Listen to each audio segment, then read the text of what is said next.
Bismillahirrahmanirrahim. Assalamualaikum warahmatullahi wabarakatuh. Saya Muhammad Rizal Fauzan dari semester 3B. Di sini saya akan mereview ulang kembali materi hukum pidana lanjutan yang telah disampaikan oleh Ibu Profesor Dr. Hajah Heni Nuraini SHMH beserta asisten dosennya yaitu Bapak Dr. M. Rendi Aridhayandi SHMH. Bab 1. Percobaan atau pohing atau attempt. A. Pengertian dan sifat percobaan.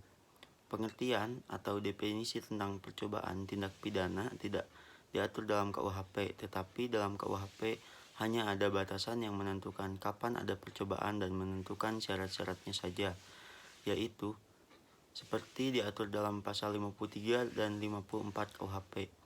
Pasal 53 KUHP yang pertama, mencoba melakukan kejahatan dipidana jika niat untuk itu telah ternyata dari adanya permulaan pelaksanaan dan tidak selesainya pelaksanaan itu bukan semata-mata disebabkan karena kehendaknya sendiri.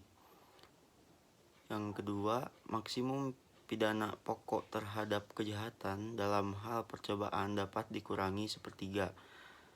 Yang ketiga, jika kejahatan diancam dengan pidana mati dan pidana seumur hidup, dijatuhkan pidana penjara paling lama 15 tahun. Yang keempat, pidana tambahan bagi percobaan adalah sama dengan kejahatan selesai. Pasal 54 KUHP, mencoba melakukan pelanggaran tidak dipidana.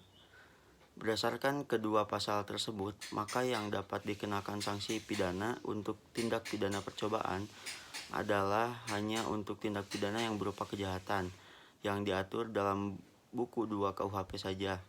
Sedangkan untuk pelanggaran yang diatur dalam buku 3 KUHP tidak dapat dikenakan sanksi pidana.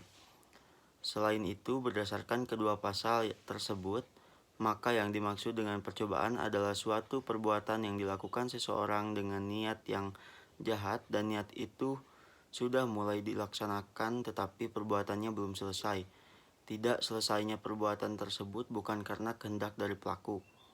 Sifat percobaan adalah 1.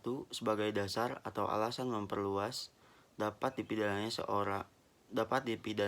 orang, yaitu seseorang yang dapat dikenakan sanksi pidana apabila sudah memenuhi unsur pasal 53, walaupun tidak memenuhi unsur delik. Jadi sifat dari pasal 53 atau percobaan dipandang sebagai memperluas dapat dipidananya orang dan bukan memperluas rumusan delik. Jadi percobaan tidak dianggap sebagai delik yang berdiri sendiri, melainkan sebagai delik yang tidak sempurna. Penganutnya adalah Hedgewinkle Suringa dan Omar Seno Aji.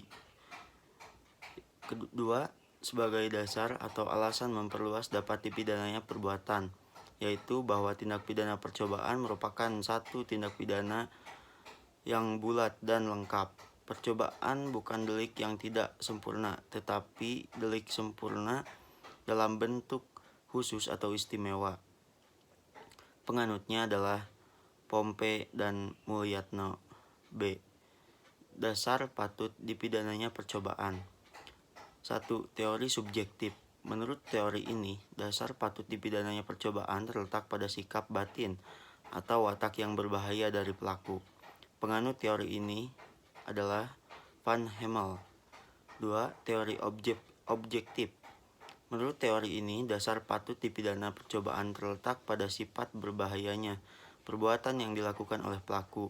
Teori ini terdiri dari yang pertama, teori objektif formil, yaitu perbuatan itu dianggap berbahaya terhadap tata hukum. Penganutnya Duinste dan Jeffenbergen.